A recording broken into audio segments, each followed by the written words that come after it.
नमस्कार दोस्तों, आप सभी का स्वागत है हमारे YouTube चैनल फाइनेंशियली लिटरेसी पर। आज का दिन भारतीय शेयर बाजार के लिए बेहद उतार चढ़ाव भरा और चिंताजनक रहा। सेंसेक्स में 740 अंकों की बड़ी गिरावट देखने को मिली, जबकि निफ्टी भी करीब 188 अंक नीचे लुढ़क गया।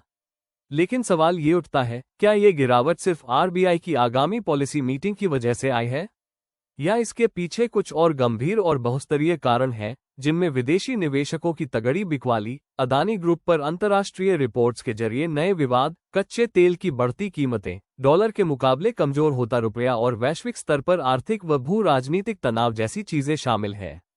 आज की इस वीडियो में हम आपको बताएंगे कि इस गिरावट के पीछे असली वजहें क्या है और कैसे ये सारे फैक्टर्स मिलकर बाजार में इतनी जबरदस्त हलचल मचा रहे हैं। हम आपको आसान और स्पष्ट भाषा में हर एक पॉइंट को डाटा और लॉजिक के साथ समझाएंगे, ताकि आप न सिर्फ वर्तमान स्थिति को जान सकें, बल्कि आने वाले दिनों के लिए अपनी निवेश रणनीति भी बेहतर बना सकें। अगर आप निवेशक हैं या बाजार में निवेश करने की सोच रहे हैं, तो ये वीडियो आपके लिए एक जरूरी गाइड की तरह काम करेगा।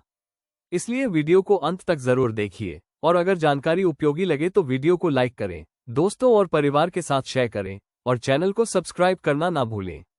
तो चलिए दोस्तों, अब शुरुआत करते हैं इस गिरावट की असली कहानी जानने की। आज की बाजार में आई गिरावट का सबसे बड़ा कारण रहा है विदेशी संस्थागत निवेशकों यानी FIIs की लगातार और भारी बिकवाली।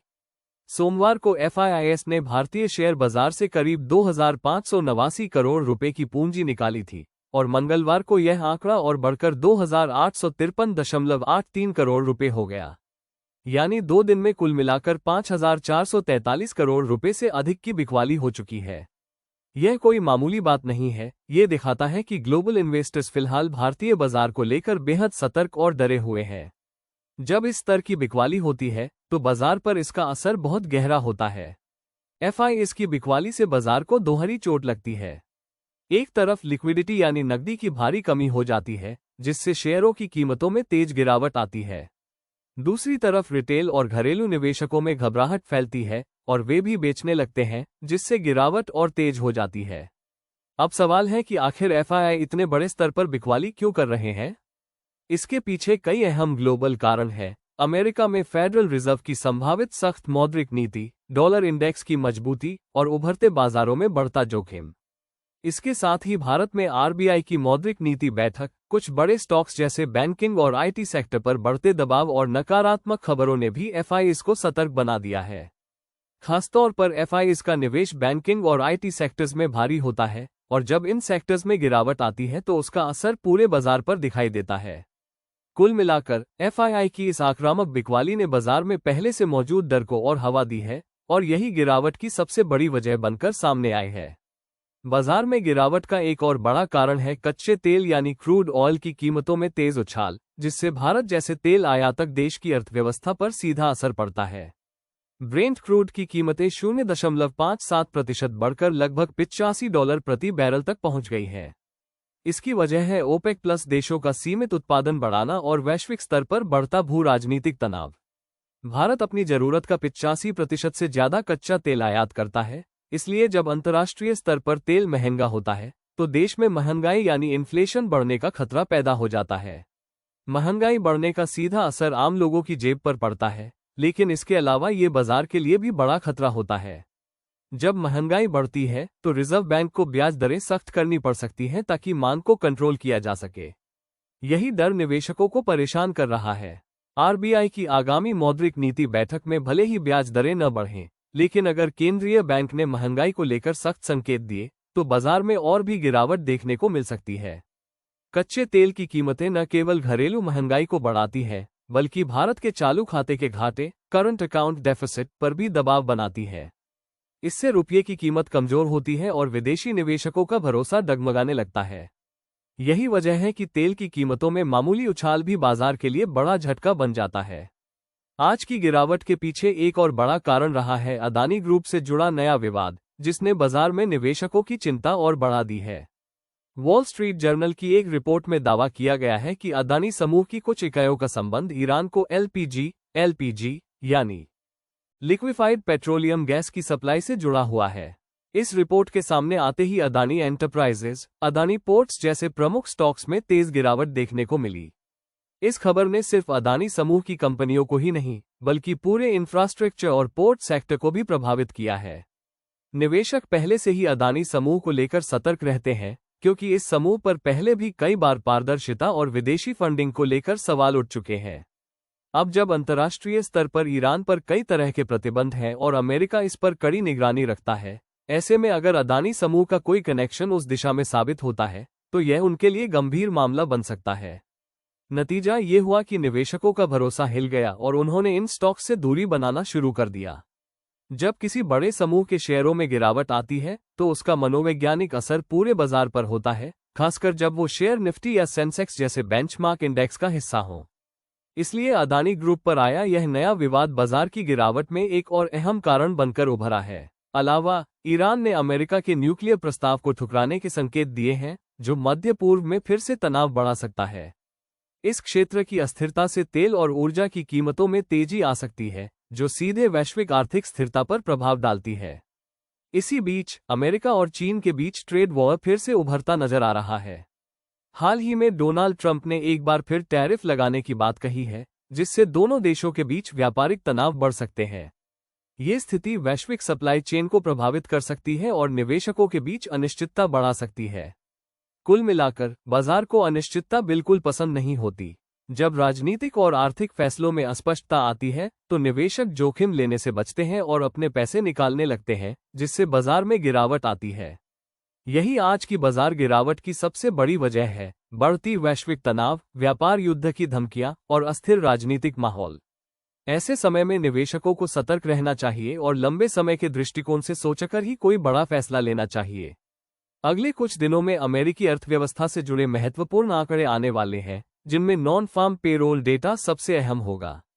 इस महीने नई नौकरियों के सृजन का अनुमान लगभग 1.3 लाख का लगाया गया है, जबकि बेरोजगारी दर लगभग 4.2% बनी रहने की उम्मीद है। अगर ये आंकड़े उम्मीद से कहीं ज्यादा मजबूत आएं, तो ये संकेत होगा कि अमेरिकी अर्थव्यवस्था तेजी से बढ़ रही है और रोजगार की स्थिति बेहतर हो रही है। ऐसे में अमेरिकी फेडरल रिजर्व फेड के लिए यह जरूरी हो जाएगा कि वो ब्याज दरों को फिर से बढ़ाए ताकि महंगाई पर नियंत्रण रखा जा सके। लेकिन इस फैसले का प्रभाव दुनिया के बाकी बाजारों पर भी पड़ेगा, खासकर भारत जैसे उभरते हुए बाजारों पर। ज्यादा बढ़ी हुई ब्याज दरें विदेशी निवेशकों को अमेरिकी बाजार की ओर आकर्षित करेंगी, जिससे भारत में एफआईआई का पैसा बाहर निकल सकता है और शेयर बाजार पर दबाव बढ़ सकता है। रुपया आज 10 पैसे गिरकर 85.49 रुपये प्रति अमेरिकी डॉलर पर आ गया है। रुपया कमजोर होने का मतलब है कि हमें विदेशी चीजें खरीदने के लिए ज्यादा रुपए खर्च करने पड़ेंगे, जिससे इंपोर्ट महंगा होगा और देश में महंगाई बढ़ेगी। खासतौर पर कच्चे तेल, क्रूड ऑयल की बढ़ती कीमतें और विदेशी संस्थागत निवेशकों एफआईआई का बाजार से पैसा निकालना रुपया कमजोर होने के मुख्य कारण है। जब विदेशी निवेशक शेयर और बॉन्ड बेचते हैं तो बाजार में रुपए की मांग घटती है और उसकी कीमत गिरती है। कमजोर रुपया सीधे तौर पर आम लोगों की जेब पर असर डालता है, क्योंकि पेट्रोल, डीजल, गैस और अन्य आवश्यक वस्तुओं के दाम बढ़ जाते हैं। इसलिए इस स्थिति में केंद्रीय बैंक और सरकार को स्थिति संभालने के लिए उपाय करने की जरूरत होती है। जब भी बाजार गिरता है, सबसे पहले जो गलती बहुत से निवेशक करते हैं वो है पैनिक सेलिंग, यानी घबराकर शेयर या म्यूचुअल फंड बेच देना। यह निर्णय अक्सर नुकसानदेह साबित होता है, क्योंकि बाजार की गिरावट अस्थायी होती है और समय के साथ फिर सुधार भी आता है। इसलिए सबसे जरूरी बात है कि आप घबराएं नहीं और अपने निवेश की रणनीति को लंबे समय के लिए रखें। लंबे समय तक निवेश करने से आपको बाजार की उतार चढ़ाव से बचाव मिलता है और आपकी पूंजी अच्छी तरह बढ़ती है। इसी वजह से सीप यानी सिस्टमेटिक इन्वेस्टमेंट प्लान को जारी रखना चाहिए। जब बाजार गिरता है तो यह एक अच्छा मौका होता है सस्ते दामों पर खरीदारी करने का। सीप के जरिए नियमित निवेश से आप बाजार के उच्च और निम्न दोनों समय में निवेश करते रहते हैं, जिससे औसत लागत कम होती है और लंबी अवधि में अच्छा रिटर्न मिलता है। अपने पोर्टफोलियो में खास ध्यान रखें कि आप केवल भरोसेमंद और मजबूत कंपनियों में ही निवेश करें।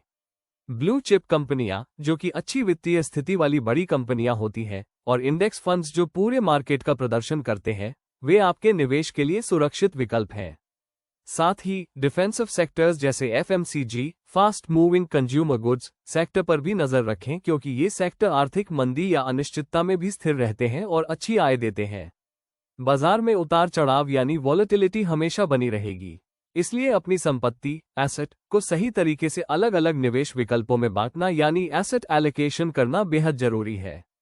इससे अगर किसी एक सेक्टर या शेयर में नुकसान होता है तो पूरा पोर्टफोलियो प्रभावित नहीं होगा। सबसे महत्वपूर्ण बात है धैर्य पेशेंस रखना। बाजार की छोटी मोटी गिरावट से घबराकर जल्दबाजी में निर्णय लेने की बजाय समझदारी से अपने निवेश को समय दें और उसकी लंबी अवधि तक निगरानी करें।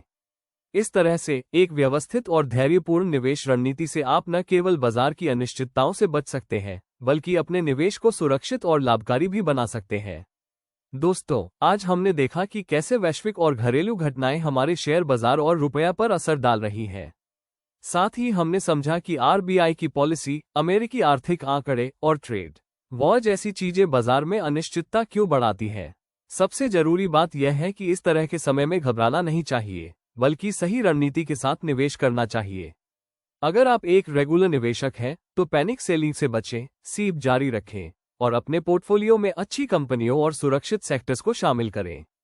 बाजार की उतार चढ़ाव स्वाभाविक है, लेकिन धैर्य और अनुशासन से ही आप लंबी अवधि में सफलता पा सकते हैं। अगर आपको यह वीडियो पसंद आया हो तो कृपया लाइक करें, शेयर करें और हमारे चैनल को सब्सक्राइब करना न भूलें। आपके सवाल और सुझाव कमेंट बॉक्स में जरूर लिखिएगा, मैं उनका जवाब देने की पूरी कोशिश करूंगा। धन्यवाद और अगली वीडियो तक के लिए अपना ध्यान रखें, निवेश में समझदारी बरतें। यह वीडियो केवल शैक्षिकी और सूचना देने के उद्देश्य से बनाया गया है। इसमें दी गई जानकारी निवेश की सलाह नहीं है। निवेश से जुड़ी अंतिम निर्णय लेने से पहले कृपया अपने वित्तीय सलाहकार या विशेषज्ञ से संपर्क करें। बाजार में जोखिम होता है और निवेश से पूंजी का नुकसान हो सकता है, इसलिए हमेशा सतर्क और समझदारी से निवेश करें।